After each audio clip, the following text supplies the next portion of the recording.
Alors ce matin, j'avais à cœur, pour notre premier partage de l'année, de vous communiquer des paroles d'encouragement.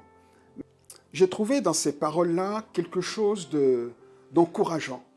Euh, et ça m'a d'autant plus encouragé que, bon, malheureusement, là, enfin, un peu à la fin des vacances, là, bon, vous savez que les enfants étaient un peu malades, Anissa aussi, et j'ai dû accompagner Aléa à l'hôpital et aux urgences. Et vous savez, c'est quand on est dans ces endroits-là qu'on réfléchit un peu à... On va bien, moi j'allais bien, mais c'est là qu'on se rend compte, en fait, qu'on se rappelle, parce qu'on oublie la souffrance. Et on oublie la fragilité de la vie, on oublie le privilège qu'on a d'être en bonne santé, de se lever le matin et de pouvoir siffler, de pouvoir boire un café, enfin, ces petites choses toutes simples. On les prend tellement comme acquises que parfois c'est bon de se rappeler de ces choses-là. Et ces endroits-là permettent de se rappeler de ces choses-là. Et finalement, ces endroits-là nous permettent de nous rappeler que le bonheur se trouve dans les choses toutes simples. Et j'avais entrepris, conduit par le Seigneur, de relire le... Alors c'est drôle parce que c'est un livre dans lequel on ne va pas forcément chercher des paroles d'encouragement. D'ailleurs, c'est peut-être un des livres que nous, les chrétiens, on considère le plus comme... en tout cas, il fait partie des livres qu'on estime déprimants dans la parole de Dieu. Enfin, je ne crois pas qu'il y ait un livre qui soit déprimant dans la parole de Dieu, mais il y en a qu'on estime un peu... Je me rappelle, il n'y a pas si longtemps que ça, j'ai encouragé quelqu'un qui traversait une situation précise et je lui ai dit, il faut que tu ailles lire dans ce livre-là. Quelques jours après, je faisais le suivi et je lui ai dit, mais tu l'as lu? Elle me dit, écoute, non. J'ai commencé, mais c'est trop déprimant. Mais justement, il faut persévérer. Et ce livre-là, c'est le livre de l'Ecclésiaste. On va lire ensemble quelques pensées de l'Ecclésiaste et j'aimerais ensemble qu'on y réfléchisse. Et de tout mon cœur, je prie qu'à la fin de ce message, on garde une parole d'encouragement pour l'année à venir. Amen. Je ne vous encourage pas à prendre des résolutions cette année, non. Mais je nous encourage à faire confiance à la parole de Dieu. Amen. On va donc lire notre tout premier texte dans Ecclésiaste 1. Ecclésiaste 1. Vous y êtes? Versets 1 et 2. Parole de l'Ecclésiaste, fils de David, roi de Jérusalem. Vanité des vanités, dit l'Ecclésiaste. Vanité des vanités, tout est vanité. Amen. Enfin, je ne sais pas si on doit dire Amen ici, mais ça commence fort en fait. Et j'aimerais vous lire quelques différentes versions, plutôt que de prendre le temps de définir ce que ce mot vanité veut dire. Je pense que ce sera plus pertinent d'écouter les différentes versions. Alors, la première version que je vais lire dit ceci. Dérisoire. Absolument dérisoire, dit le maître. Oui, dérisoire, absolument dérisoire. Tout est dérisoire. Enfin, je veux dire, si je me lève le matin en disant dérisoire, tout est dérisoire, bon, je veux dire, la journée commence pas très bien. Hein. On est d'accord? Vanité, vanité. Français courant dit de la fumée. Tout n'est que fumée. Tout part en fumée. C'est pas mieux, hein?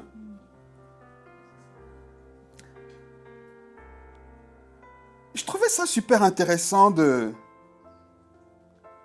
voir comment ce livre, effectivement, commence par des paroles aussi déprimantes.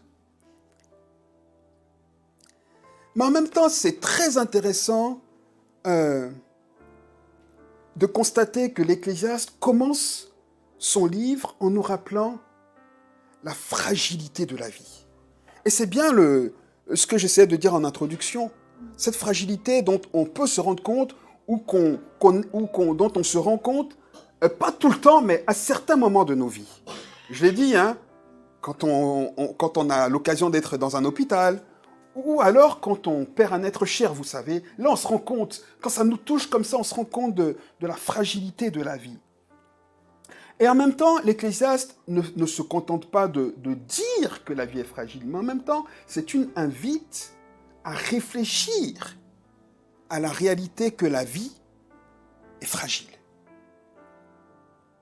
Et il nous invite à y réfléchir afin que chacun de nous décide de comment est-ce qu'il veut vivre cette vie. C'est bien là le propos de l'Ecclésiaste. Vous savez, nos choix de vie sont déterminés par le sens qu'on donne à la vie. C'est pour ça d'ailleurs, et je vais y revenir dans quelques instants, c'est pour ça d'ailleurs qu'on cherche tous un sens à la vie. En fonction de qu'on voit la vie belle ou non, on décide de vivre et on pose des actes et on fait des choix. Il y en a qui, dans leur manière de vivre, nous disent que la vie n'a pas de sens, qu'elle ne vaut pas la peine d'être vécue. Et il y a des gens comme ça qui se détruisent à partir de cette manière de voir la vie. En fait, ils font que des choix destructifs pour eux-mêmes. Il y en a qui estiment et qui ont une vision de la vie où tout le monde est méchant, où la vie est mauvaise, où l'enfer est sur terre. Et c'est des gens, en fait, qui, vous verrez, qui auront tendance à aborder la vie, à entrer dans leur relation, quelle qu'elle soit, en étant dénués de toute émotion. C'est des gens qui peuvent être durs avec les autres. Dans toutes les relations, ils sont froids. Aucune émotion, parce que de toutes les façons, là, on est méchant. Tout le monde est méchant. Donc pourquoi t'aimer, mais t'es méchant? Tout le monde est méchant. Et en fait, on a tous comme ça des biais qui influent sur notre manière de voir la vie et forcément qui ont une influence aussi sur la manière dont on décide de la vie. Mais n'oublions pas que tous ces choix, on doit les prendre en se rappelant que la vie est fragile. Et je reviendrai tout à l'heure encore dessus sur le fait que c'est important de se rappeler qu'elle est fragile. Évidemment, la majorité de nous estime que la vie est chouette et qu'elle vaut le coup d'être vécue. Heureusement. Amen. Et c'est pour ça que la majorité de nous, on a quand même une joie de vivre. On veut être en relation avec les autres. On essaie de manifester finalement cette joie de vivre autour de nous. N'est-ce pas? Mais vraiment, la manière dont on voit la vie, le sens qu'on donne à notre vie, influe de manière obligatoire sur notre style de vie. Et c'est juste, hein, j'ai dit que j'allais revenir. On va lire quelques versets un peu plus loin dans ce chapitre 1 de l'Ecclésiaste, au verset 12 et 13. Il est écrit ici, « Moi, l'Ecclésiaste, verset 12, j'ai été roi d'Israël à Jérusalem. J'ai appliqué mon cœur à rechercher et à sonder par la sagesse tout ce qui se fait sous les cieux. C'est là une occupation pénible à laquelle Dieu soumet les fils de l'homme. » Amen. En fait, l'Ecclésiaste ici nous dit que de trouver un... Parce que c'est ça, hein. Il dit j'ai recherché, j'ai appliqué mon cœur à rechercher, à sonder par la sagesse tout ce qui se fait sous le ciel. Ça veut dire, j'essaie de comprendre le sens de cette vie-là. Et il ajoute, c'est là une occupation pénible à laquelle Dieu soumet les fils de l'homme. Ça veut dire qu'on est tous soumis à cette recherche de sens de la vie. Tous. D'ailleurs, ça fait partie des questions dites existentielles. C'est d'ailleurs la question existentielle. Quel est le sens de la vie? Et c'est une question qui répond à un besoin vital, fondamental de l'homme. Aucun homme ne peut vivre bien s'il n'a pas de sens à la vie. Aucun. C'est pour ça qu'on cherche c'est pour ça, pardon, qu'on cherche un sens à la vie partout. J'y reviens dans 2 minutes. Alors, on voit que l'Ecclésiaste commence son livre de manière très décourageante. Fumée, tout n'est que fumée. Oh, c'est n'importe quoi, ça c'est rien, c'est vanité.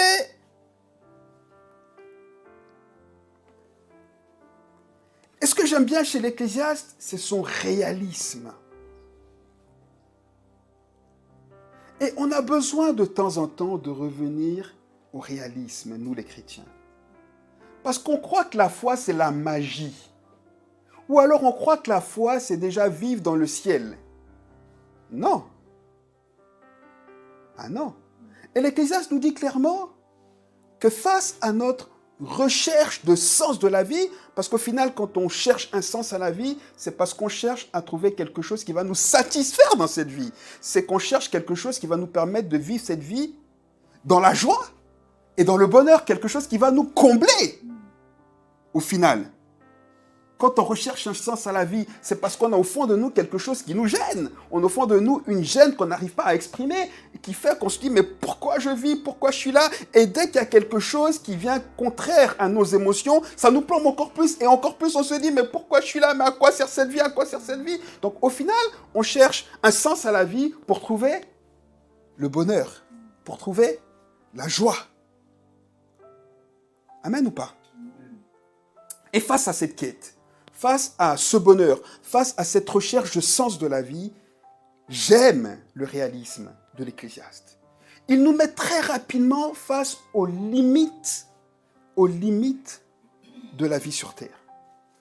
L'Ecclésiaste nous dit, tu ne peux pas trouver ce que ton âme cherche sur cette terre. Tu ne peux pas le trouver. Parce qu'il nous dit très très rapidement, on le voit au chapitre 3, on va le lire vite fait.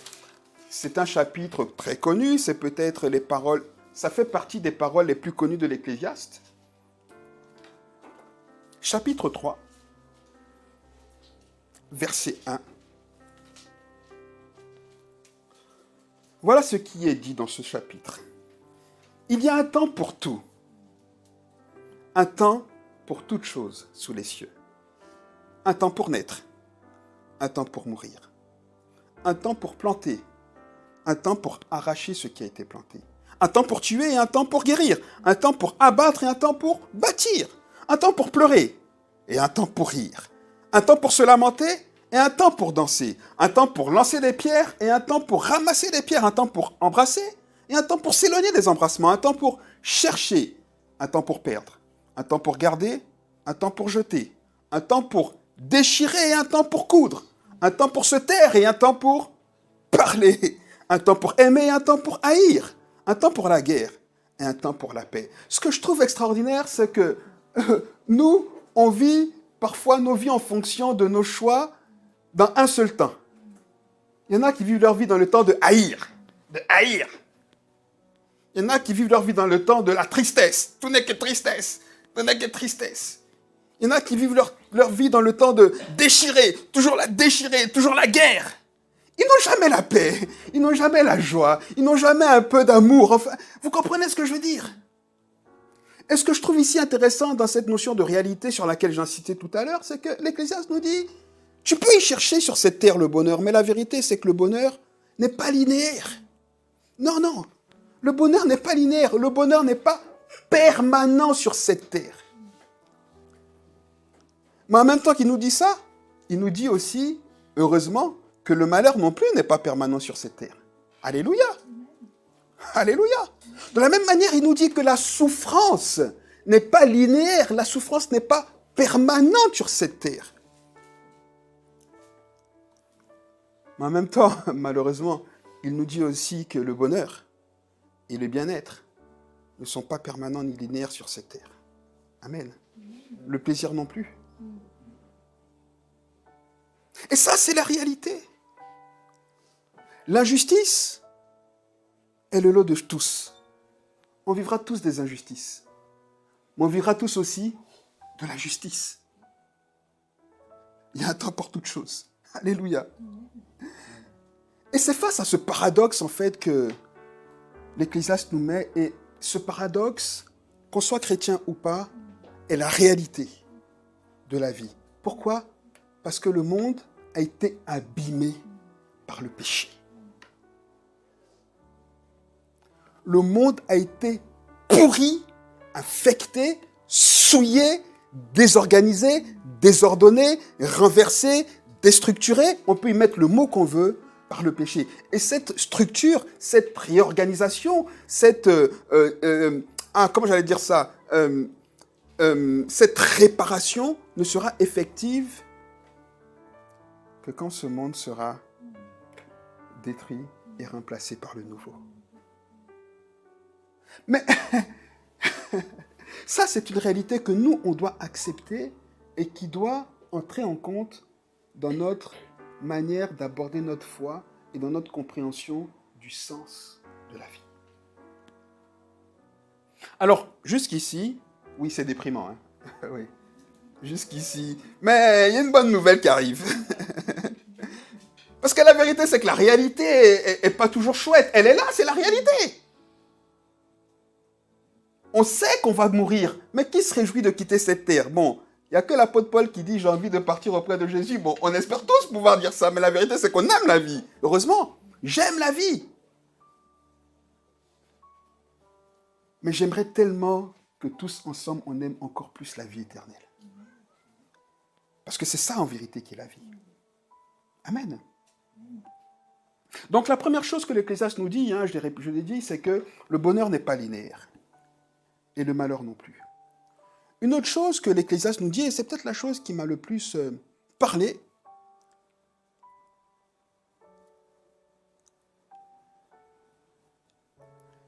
et cette chose concerne une erreur qu'on fait.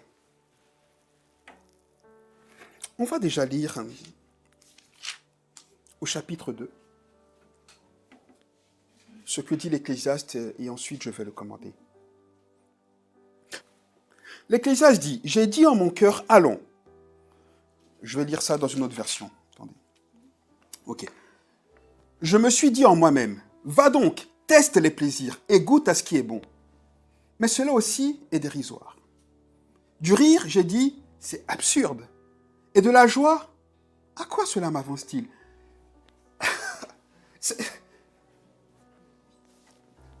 Comme quoi l'Ecclésiaste dit que s'il n'y avait que la joie dans la vie, ce serait quand même déprimant, ce serait quand même vanité.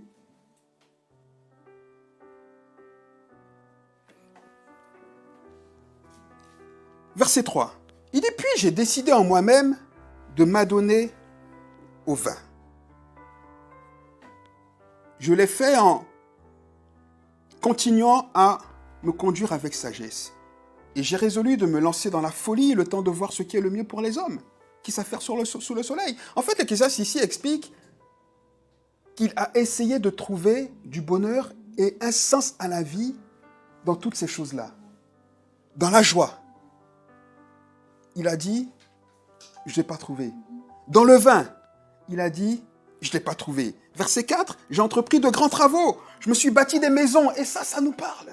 Je me suis bâti des maisons. Je me suis planté des vignes. Je me suis aménagé des jardins et des vergers. J'ai planté des arbres fruitiers en toutes sortes. Je me suis fait des bassins pour irriguer des pépinières aux croisses des arbres. Je me suis procuré des esclaves et des servantes. J'ai eu du personnel domestique.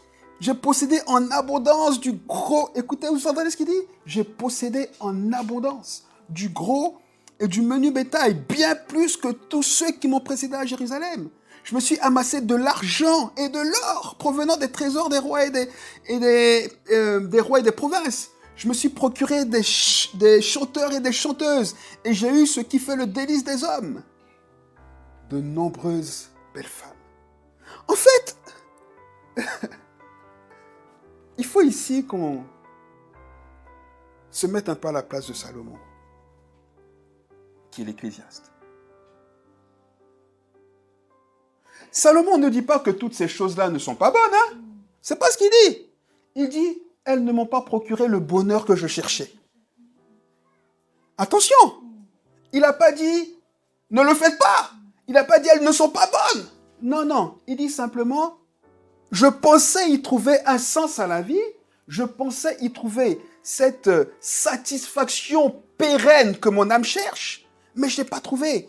Parce que je me suis dit, parce que c'est ce qu'il a dit au chapitre 1, il a dit, le Seigneur nous impose une peine pénible, c'est de chercher de trouver un sens à la vie. Et moi aussi, j'ai cherché ce sens à la vie qui nous comble et qui nous donne d'être heureux. Et j'ai cherché en essayant de trouver du plaisir dans tout ce que le monde peut nous apporter de bien. Mais je n'y ai pas trouvé de sens à la vie. Et ça m'a interpellé, les amis. Sur cette erreur que je disais, dont je parlais tout à l'heure, qu'on fait tous, c'est de croire qu'on va trouver une satisfaction pérenne, quelconque, en cherchant quelque chose que ce monde va nous donner, qui va combler notre bonheur. En fait, je me rends compte que parfois, on fait, et c'est vraiment ça que j'aimerais souligner, on fait de la recherche de quelque chose une fin en soi. Ça veut dire, en fait, on est persuadé parfois que quand on aura une belle maison, on sera heureux.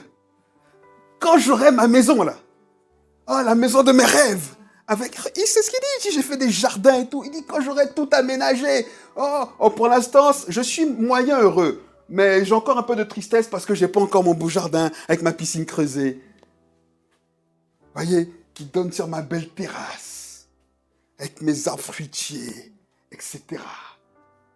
Quand j'aurai tout ça, je serai heureux. On a la piscine creusée, oui, je n'ai pas encore la terrasse. Quand j'aurai la terrasse, et puis finalement, encore et encore et encore, mais on n'est jamais heureux. On s'interdit d'être heureux. Parce qu'on estime que c'est quelque chose de ce monde qui va combler ce bonheur. Et finalement, on fait de cette recherche un sens à notre vie jusqu'à ce qu'on y arrive. C'est pour ça qu'il y a beaucoup de personnes célèbres, beaucoup de personnes, les sportifs souvent, ou les chanteurs ou quoi, qui disent je cherchais la gloire, je cherchais la gloire. Mon but, le but de ma vie, c'était d'être célèbre. Mais vous savez quoi? Regardez, beaucoup disent que quand je suis devenu célèbre, je n'ai jamais connu de plus grande dépression. Parce que finalement, j'ai été face à la réalité que c'était une illusion, que c'est pas ça qui va me rendre... Et finalement, j'étais encore plus découragé parce que j'étais sûr que ça me rendrait heureux. Et donc finalement, quand je suis face à cette réalité, je suis encore moins heureux. Et je trouve que nous aussi, en tant que chrétiens, parfois, on place le sujet de notre bonheur dans la quête de quelque chose. Quand j'aurai une belle famille. Quand j'aurai les moyens de faire le tour du monde. Quand cette personne qui m'a fait du mal quand j'étais enfant me demandera pardon. Je ne peux pas être heureux tant qu'il ne m'a pas demandé pardon. Il faut qu'il... Non. Oui ou non?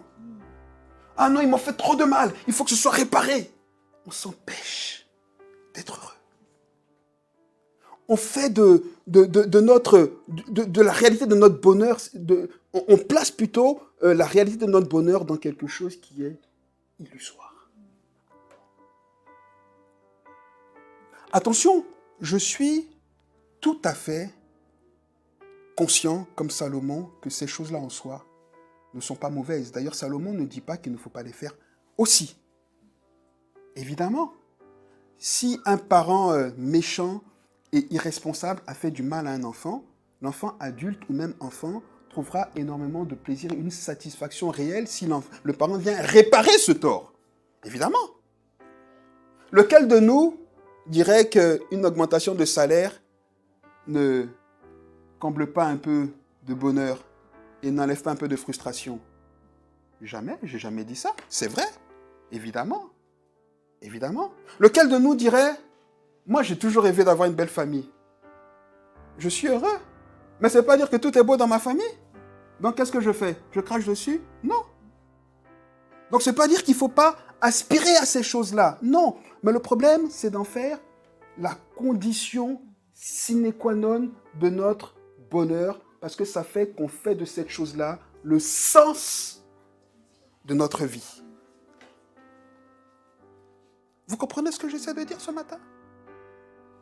Et ça fait de nous des gens tristes, des gens vides. Pourquoi? Parce que ce qui nous rend le plus triste, en fait, c'est les attentes qu'on met dans ces choses-là. On attend des choses qui parfois n'arrivent jamais. Et qui parfois, quand elles arrivent, nous font nous rendre compte que même quand elles sont arrivées, ça ne change rien. Et on bloque notre vie, on arrête de vivre tant que cette chose-là, et finalement, on pourrit la vie à tout le monde. À nous les premiers, mais aussi à tout le monde. Non, mais pour soyez un peu heureux. Non. Il faut qu'il demande pardon. Mais soyez un peu... Non. Tant que j'aurai pas à la maison, on dirait des gamins. Quand je serai grand. Et à chaque fois, on n'est jamais grand. Quand je serai grand. Et nous voilà grands. Et on a remplacé le quand je serai grand par quand j'aurai ça. Quand je serai ci. Quand je serai là.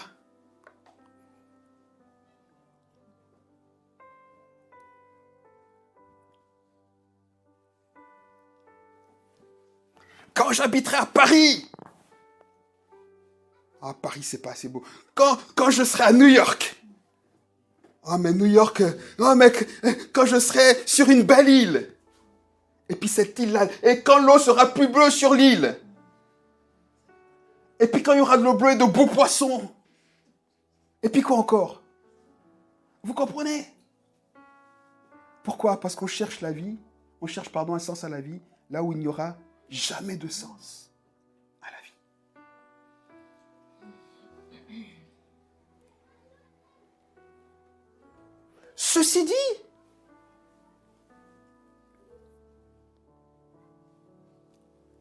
j'aime l'Ecclésiaste, et c'est là une première partie d'encouragement, parce que il nous dit, ne soyez pas idiots comme moi, les amis. Évidemment que toutes ces choses-là ne donnent pas de sens à notre vie. Mais toutes ces choses-là participent à rendre notre vie plus douce. Toutes ces choses-là participent à rendre notre vie meilleure. Toutes ces choses-là participent à nous faire vivre, marcher sur cette terre de manière plus agréable. Parce que forcément, quand tu traverses une épreuve, moi quand je traverse une épreuve, moi qui ai toujours rêvé d'avoir une famille, quand la vie est dure, que je rentre chez moi, que je vois mes enfants et tout, je suis content. Oui, c'est dur. Mais au moins, je me dis pas, non, j'ai les enfants, mais c'est quand même dur. Mais j'ai les enfants, mais j'aimerais encore avoir... Non, je me satisfais déjà de ce que Dieu m'a donné. Au moins, j'ai une famille.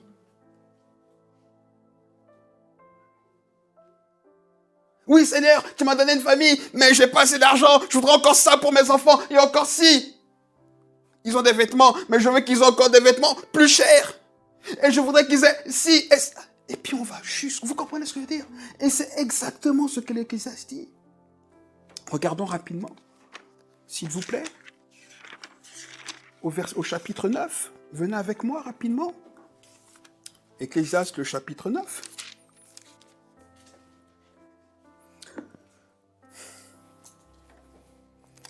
Ah, je vous avoue que ça, là, ça m'a parlé. Hein. Ça m'a parlé. Il dit au verset 7, « Va, mange ton pain dans la joie et bois de bon cœur ton vin. » Bois de bon cœur ton vin. Ça, faut pas dire dans l'église, hein, parce qu'on boit pas de vin. Si, bois de bon cœur ton vin. Il n'a pas dit saoule-toi. Il a dit prends du plaisir à boire un peu de vin. Parce que ça t'apporte du plaisir.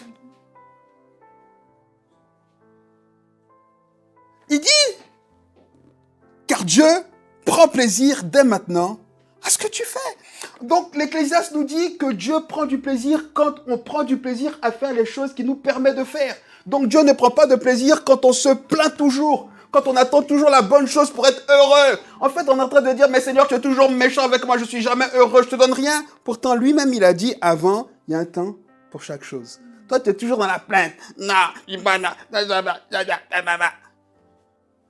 J'ai dit, mais regarde, tu veux quoi? Je fais quoi de plus pour toi? Il prend du plaisir. Va.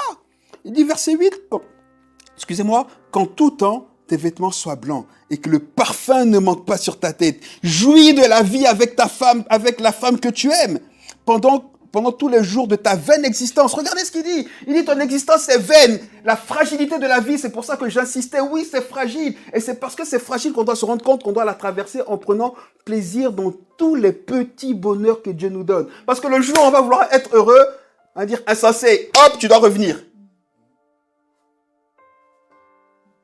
Et on aura traversé la vie avec des regrets. Écoutez, je connais un homme de Dieu, un pasteur d'un certain âge, que j'aime beaucoup. Mais à chaque fois que je l'aime beaucoup, hein, ce monsieur.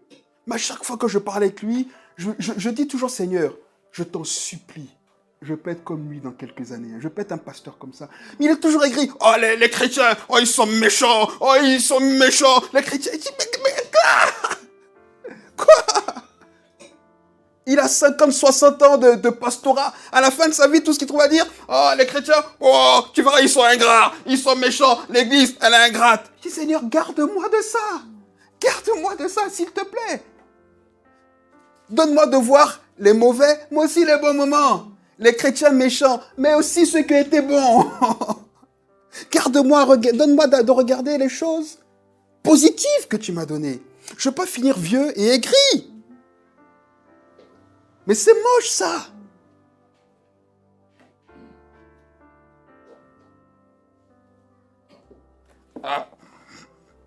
Non. Non.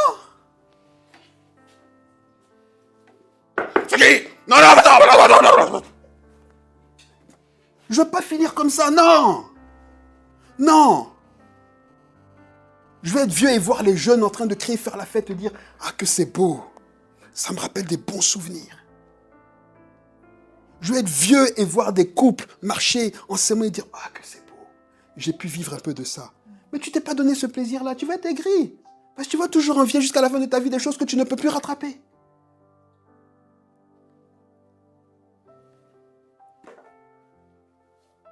Les attentes. Les attentes. Et nous, dans nos couples, on sait ce que c'est. Je vais l'aimer bien comme il faut quand il ou quand elle fera ça. Tant qu'il n'est pas comme ça, je ne l'aime pas. Et puis voilà. Et puis on est là. Mais vous ne savez pas, on ne vous a pas idée, mais on passe. C'est-à-dire qu'on est en train de rater les plus belles vies, les plus belles années de nos vies. Hein. Les plus belles années de nos vies. Et on ne pourra pas les rattraper. Hein. Il y a des choses qu'on ne pourra pas rattraper. Il y a des choses qu'on ne pourra plus faire. Pourquoi? Parce que nous, on a décidé que la vie est linéaire. S'il n'y a pas ça, c'est qu'il n'y a pas de joie. Et on s'enferme. Il y a un seul temps pour nous, pas un temps pour toute chose. Le temps de la haine. Le temps de la guerre.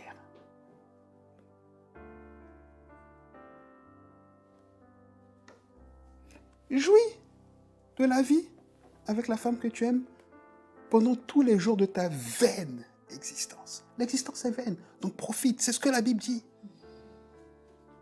Elle est fragile. Profite, c'est ce que la Bible dit. Jouis de ta vie, jouis de la vie, avec la femme que tu aimes pendant tous les jours de ta vaine existence que Dieu t'accorde sous le soleil.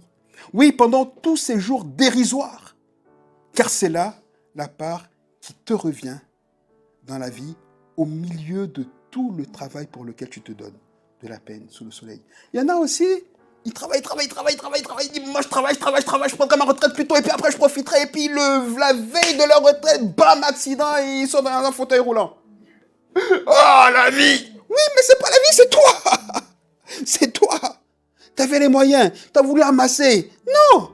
Profite! C'est ce que la Bible dit. Jouis de ce que le Seigneur met là maintenant. Je comprends que la vie est dure, les amis. Je comprends, on est blessé par nos relations. Oui, bien sûr. Mais la Bible dit, dans ta vaine existence, parce que ça reste vain, ce sera fragile, ce sera toujours pareil. C'est ce qu'il dit au début. Il dit, rien n'a changé. Les gens sont toujours méchants, ils seront toujours méchants. Parce que le monde est pourri, le monde est infecté, ça ne va pas changer. Mais toi, dans cette vaine existence-là, quand il y a quelqu'un qui t'aime, qui te fait du bien, profite. Si c'est fini demain, c'est fini demain. Au moins, tu n'as pas de regret. Vous comprenez? Mais non, on calcule. Nos relations, on calcule. Est-ce que je peux lui faire confiance? Est-ce que lui là? Est-ce que... Alors attention, je ne dis pas de partir à valo, comme on dit, non, mais finalement, on ne vit pas. nous les chrétiens les premiers. Nous qui devons être sel et lumière. Attention, je ne dis pas qu'on n'est pas blessé, etc. Non, qui dira ça? Qui n'a pas vécu d'expériences, de choses blessantes? Oui. Mais est-ce que parce qu'on est blessé, on arrête de vivre? Est-ce qu'on attend que la plaie, là, soit restaurée pour continuer de vivre? Est-ce qu'on inflige la douleur de cette plaie à tout le monde autour de nous? Parce qu'en le faisant, qu'est-ce qu'on dit à Dieu? Tu as intérêt à me guérir vite, Si tu veux que je sois comme tu veux, ben guéris-moi vite. Quel est le sens qu'on donne à la vie? Vous comprenez ce que j'essaie de vous dire ce matin?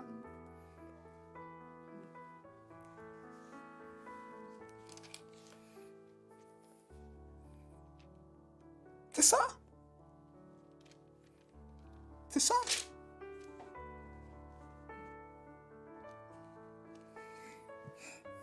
C'est ça. Laissez-moi finir avec...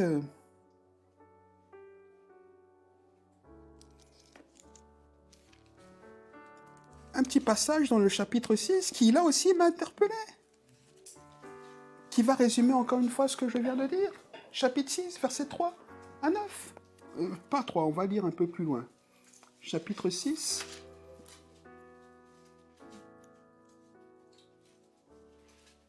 Chapitre 6. Verset 3. il dit, un homme peut avoir 100 enfants et vivre de longues années, mais quelque nombreux que soient les jours de son existence, s'il n'a pas joui du bonheur et s'il n'a pas même de sépulture, je dis qu'un enfant mort-né a un meilleur sort que le sien.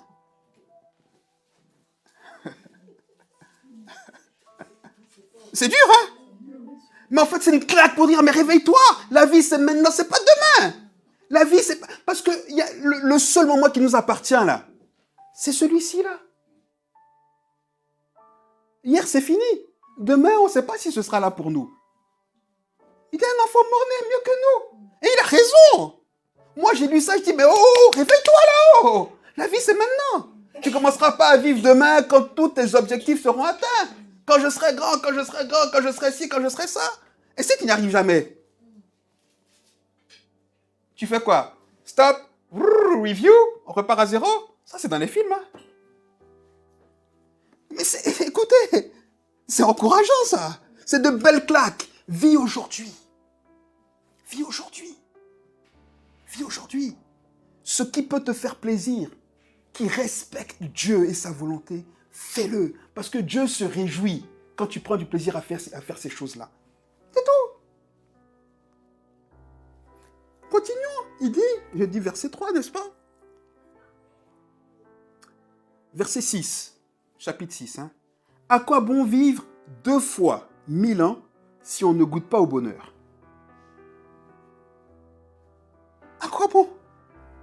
En fait, l'Ecclésiaste est en train de dire, la vie que tu attends là, on te donne 2 fois le nombre d'années que tu vas vivre, tu ne l'auras pas. Donc, au final, vis ce que Dieu te donne maintenant. On ne profite plus des belles choses, des bonnes choses, des petites choses, des petits bonheurs. C'est ce qu'il dit. Et verset 7, il dit, l'homme ne peine que pour Écoutez, l'homme ne peine que pour satisfaire ses besoins. Vous comprenez? On fait tous nos efforts pour satisfaire nos besoins en étant sûr que ça va nous rendre heureux. Qu'on va y trouver un sens à la vie. J'ai besoin de ça, on fait tout pour avoir. Et quand on apprend d'être frustré, le monde est maison et on continue, on fait tout. L'homme ne peine que pour satisfaire ses besoins. Et pourtant, ses besoins ne sont jamais satisfaits. Ça, c'est une réalité. Si je te demande à toi, là, qui est là, quelle est la chose la plus chère de ton cœur? Ne soyons pas spirituels, hein, parce que là, on est à l'église. Hein, on va dire, on est spirituel. Oui, ce sera Jésus, la vie éternelle. Non, non, non. Je te demande la chose qui te rendra le plus heureux. Si je te la donne, tu seras heureux 1 jour, 2 jours. Et puis demain, tu vas dire, en fait, c'était pas ça. On se plaint nous-mêmes quand on offre des cadeaux à nos enfants. Mais on leur a offert, il a tellement excité d'avoir le cadeau, il n'y joue même plus. Et bien, on est comme eux. C'est ce que l'Ecclésiaste dit. Il dit, l'homme se donne de la peine pour satisfaire ses besoins, et pourtant, ses besoins ne sont jamais satisfaits.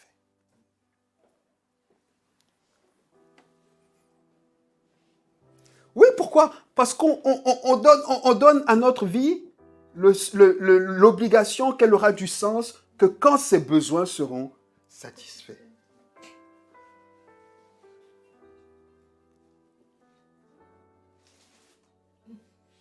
Moi, j'entends quand j'avais 18 ans, quand j'avais 17 ans, oh, quand je serai marié, oh, quand j'aurai ci, oh, quand j'aurai mon boulot. Oui, ok, alléluia. Et puis finalement, et puis la vie est dure, et puis finalement, c'est pas le boulot que j'aime, et puis finalement, et puis quand j'aurai notre boulot, et puis... Mais on n'est jamais satisfait. Et puis aujourd'hui, on aime notre mari, et puis demain, on aime notre femme, et puis demain, c'est le pire, et demain, c'est la pire, et puis c'est comme ça. Et puis demain, on veut que Dieu change tous nos enfants pour nous donner de nouveaux enfants. Et puis après demain, on adore nos enfants. Mais parce qu'on n'est jamais satisfait. Mais si j'ai compris une chose avec Dieu, c'est qu'il nous donne toujours ce qu'il nous faut. Pas ce qu'on veut, ce qu'il nous faut. Et il faut apprendre à être heureux avec ça. Amen ou pas?